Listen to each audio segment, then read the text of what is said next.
बच्चों नमस्कार। आओ करें और सीखें भाग संख्या 156 में आज हम सीखेंगे पूर्णांकों की समझ। बच्चों प्रश्न में लिखा है, हम सभी व्यवहार में व्यापार से जुड़े होते हैं। व्यापार में कभी कभी लाभ और कभी कभी हानि भी होती है। लाभ को धनात्मक एवं हानि को ऋणात्मक चिन्ह से प्रदर्शित करते हैं। एक दुकानदार के द्वारा विभिन्न वस्तुओं पर निम्नानुसार लाभ हानि हुआ है। लाभ और हानि को उचित चिन्ह द्वारा निरूपण कीजिए।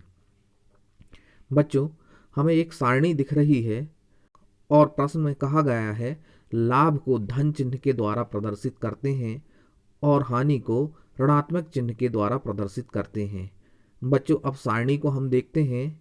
सारणी में सबसे पहले वस्तु का नाम दिया हुआ है और उसके स्थान पर नीचे शक्कर दी हुई है। सारणी से स्पष्ट हो रहा है कि लाभ 250 रुपये है, हानि कुछ भी नहीं हो रही है। उचित चिन्ह का निरूपण अर्थात बच्चों यहाँ पर लाभ की दृष्टि में हमें 250 के स्थान पर हमें धन 250 का चिन्ह का निरूपण करना पड़ेगा, जिस प्रकार से चित्र में दिख रहा है। अतः इस स्थान पर हमें धन चिन्ह लगाना पड़ेगा। बच्चों यदि धन चिन्ह नहीं भी है तो हम यह मान लेते हैं कि यहाँ पर धन चिन्ह है, क्योंकि जहाँ पर कोई भी चिन्ह नहीं होता वहाँ पर धन चिन्ह होता है। अतः यह 250 अर्थात यह धनात्मक चिन्ह को व्यक्त कर रहा है। इसी प्रकार से दूसरे स्थान पर हम घी को देखते हैं। यहाँ पर हानि 100 रुपये की होती है। अतः उचित चिन्ह निरूपण के स्थान पर स्पष्ट हो रहा है, यहाँ पर ऋण 100 लिखा हुआ है। अब बच्चों हम दाल के स्थान पर देखते हैं। दाल में 340 रुपये का लाभ हो रहा है। अतः हम उचित चिन्ह निरूपण के स्थान पर हम 340 लिख देंगे या फिर हम धन 340 लिखेंगे। इसी प्रकार से लाल मिर्च में 35 रुपये की हानि हो रही है। अतः हम सारणी में उचित चिन्ह निरूपण के स्थान पर हम ऋण 35 लिख देते हैं। इसी प्रकार से हम हल्दी को देखते हैं। हल्दी में लाभ 730 रुपये का हो रहा है। अतः उचित चिन्ह निरूपण में हम 730 लिखेंगे या फिर हम धन 730 भी लिख देते हैं, जिस प्रकार से आपको स्पष्ट हो रहा है। अगला स्थान हम इलायची का देखते हैं, जहां हानि के स्थान पर 27 रुपये लिखा है। अतः इलायची में 27 रुपये की हानि होती है। अतः उचित चिन्ह निरूपण के स्थान पर हम ऋण 27 लिख देते हैं। इसी प्रकार से हम जीरा को देखते हैं। जीरा में 16 रुपये की हानि होती है। अतः हम उचित चिन्ह निरूपण में हम ऋण 16 लिख देते हैं।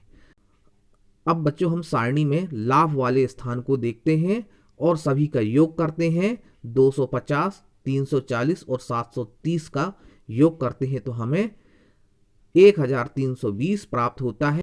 अतः हम सारणी में 1320 का निरूपण नीचे कर देते हैं।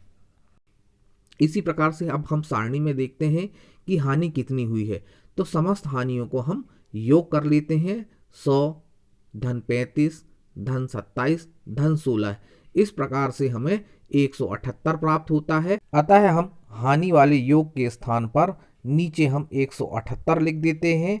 अब बच्चों हम स्पष्ट रूप से सारणी में लाभ 1320 और हानि 178 दिख रही है। अब बच्चों हम उचित चिन्ह निरूपण में देख रहे हैं कि धनात्मक संख्याएं अलग दिख रही हैं और ऋणात्मक संख्याएं हमें अलग दिख रही हैं। तो सबसे पहले हम धनात्मक संख्याओं का योग करते हैं, इसके बाद हम ऋणात्मक संख्याओं का योग करते हैं और धनात्मक और ऋणात्मक संख्याओं को घटा देते हैं, तो उत्तर में हमें धन 1142 प्राप्त होता है। इस प्रकार व्यापारी को व्यापार में 1142 रुपये का लाभ होता है। बच्चों धन्यवाद। आज इतना ही। अगली वीडियो में हम जल्द से जल्द मिलेंगे। आपसे एक अनुरोध है, यदि आपने हमारे चैनल को सब्सक्राइब नहीं किया है तो इस चैनल को सब्सक्राइब करें, लाइक करें, शेयर करें। धन्यवाद।